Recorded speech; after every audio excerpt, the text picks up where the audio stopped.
Quatrième exercice, ça va être l'exercice des pistons. Donc, on va débuter sur le dos. On va venir s'allonger complètement. Les omoplates sont larges dans le sol. La colonne va être neutre, donc le dos n'est pas complètement à plat au sol. On garde une courbe lombaire naturelle. On va ramener les genoux juste au-dessus des hanches. Les mains vont être de chaque côté, paume de main vers le sol pour garder une bonne stabilité. On va venir inspirer en posture de table et à l'expiration, je vais descendre mon orteil vers le sol en gardant la main manque dans mon genou.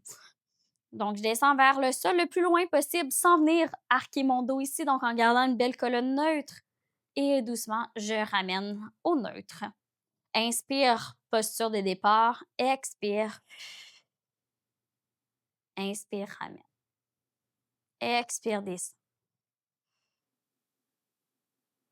Et ici, je viens alterner une jambe à la suite de l'autre. Si vous voulez le faire une jambe à la fois ou encore garder votre autre jambe d'appui et le faire seulement avec une jambe, c'est une option que vous avez. Si vous voulez augmenter l'intensité, on va venir apporter le talon au sol à la place de l'orteil, ce qui va augmenter l'amplitude de mouvement. Si vous allez moins loin, on va réduire l'amplitude et ça va être donc un petit peu plus facile comme mouvement. Si vous voulez faire en double, on peut également faire un piston double. Donc, on va descendre tout simplement les deux jambes ensemble. Ça va augmenter la difficulté de l'exercice. On va inspirer au neutre et même concept.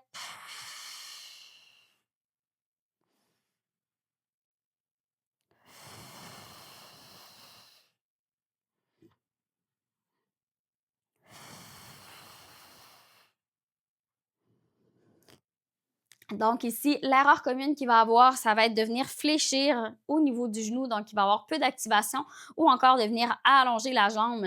Donc, on veut que tout reste stable, sauf la flexion, extension au niveau des hanches, comme si votre hanche était une penture. Donc, je vous invite à en faire quelques répétitions. On peut y aller avec un 5 de chaque côté, donc 5 unilatérales et 5 pistons doubles par la suite. Et je vous invite à poursuivre avec le prochain exercice.